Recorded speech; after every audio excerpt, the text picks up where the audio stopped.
Probability. Probability is based on the mathematical principle of the equal occurrence of chance. Example 1. If a cup containing a coin is shaken and the coin is tossed on the table, the law of probability says there is an equal chance of the coin landing on heads or tails. We have the probability represented by T of heads occurring on an event is equal to 1 out of 2, because there are, what we want to happen, we want it to land on heads, but there are 2 possible outcomes. It can land either on tails or on heads. So there's a 50% probability with that. Well, let's experiment and see what happens. I have a coin in a cup, and on my first toss, I have heads. Let's try it again. Okay, the law of probability states this time I should get a tails. In fact, I did get a tails that time. So what this represents is that our experiment closely modeled the theoretical probability of what should actually happen. It is not definite that out of every 2 tosses, 1 would be heads. However, the law of probability says that out of every 2 tosses, 1 would be heads. The result of each toss is called the outcome. Example 2. Probabilities are rated from 0, meaning an impossible event, to 1, meaning a certain event, or by percentages ranging from 0 to 100%. Looking at our graph here, if we had a spinner, and if I were to spin the spinner, what would be the probability of that spinner landing on the number 5? Well, in this case, 0, because there is no 5 here. What would be the probability, again, if I were to get a spinner and spin it on this graph, what would be the probability of the spinner landing between a number from 1 to 4? Well, in that case, we're looking at a 100% probability of that occurring, because the graph is composed of the numbers 1, 2, 3, and 4. Well, using the same imaginary spinner, if I were to spin the spinner, what would be the probability of the spinner landing on 3? Well, we can see that there's one event that we want to happen. We want the spinner to land on 3. And we can see that this is divided equally into 4 separate sections. So we're looking at one event to happen out of a possible 4. So the probability of the spinner landing on 3 is a 1 out of 4 probability. And this, of course, we know is a 25% probability of occurrence. Here we have a real-life application of the game of chance. We have a spinner from a game, and if I were to ask you, what's the probability of the spinner landing on the left foot section? Well, we know that there are 4 equal sections, and we're wanting one event specifically to occur. 1 out of 4. Well, let's try it. We want to land in this section of our spinner.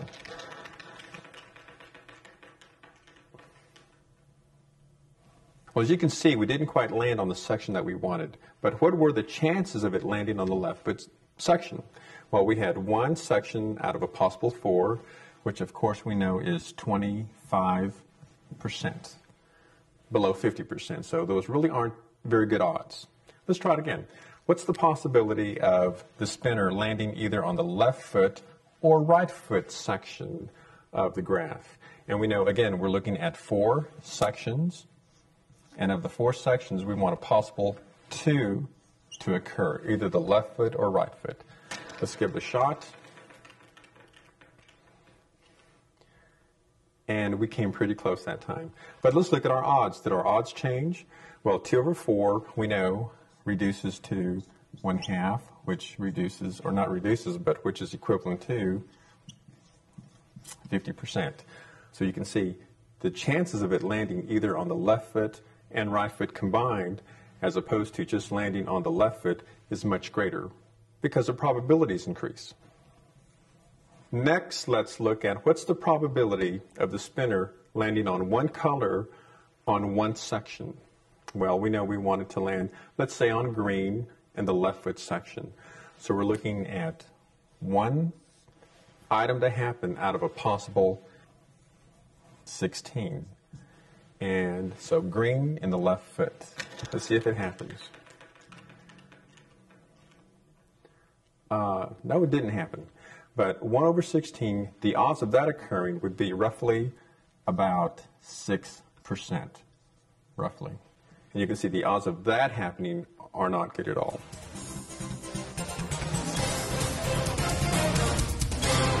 Yesterday we got this envelope in the mail, and U.S. postage paid, and it looks very official. It has a RDA compliance with tracking number on the back of it. And I open it up, and this is what it stated. This is your last chance to win our $12,500 February custom-only drawing. And also there was a sweepstake fax. Could win 3 prizes, $21,000, $15,000, $12,500.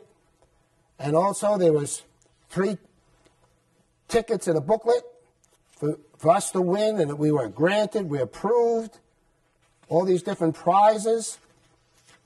And also there was a return envelope and free thank you gift and all these different things in here. And on this sweepstakes fax, this was the prize. And I want you to analyze this. Now you should have a pretty good understanding of mathematics at this stage. All right, the prize, it says, is a 21,000 customer-only private drawing. Now, you don't have to belong to this magazine. It's open for anyone. All right?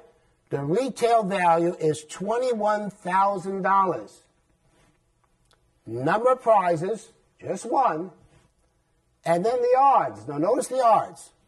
Odds is 1 in 7,500,000. So what are your odds of winning this prize? Now, there's 3 prizes, it's true. And let's just figure out how much is this ticket really worth. All right? Let's divide 21,000, put that in the calculator here. 21,000 divided by 7,500,000. Divided by 7,500,000 equals 0.0028.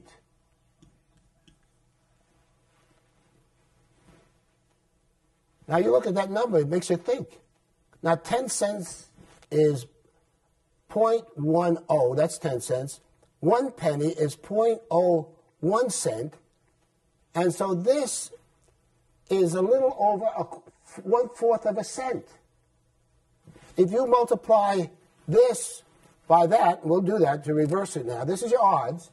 If we multiply this number times 7,500,000 equals, we'll get back to our $21,000. Your postage would be outlandish for these odds. You'd be wasting a tremendous amount of money just for putting that stamp on an envelope. And also, it just so happens with this free thank you gift, inside it says, I understand the gifts of mine to keep. They have some free gifts. And will then be privileged to receive a new volume every 2 to 3 months for just $19.98 plus $4.99 delivery and sales tax. So it's a gimmick. You think, wow, look at all this, 3 prizes, I can win all this stuff, and this is really what it's worth, the first prize. Not even a penny. Your stamp would cost you a lot more mailing this in. So again, use your skills in math for intelligent living. Please pause the video now and complete the problems in your workbook. When finished, press play, and we'll continue with the next lesson.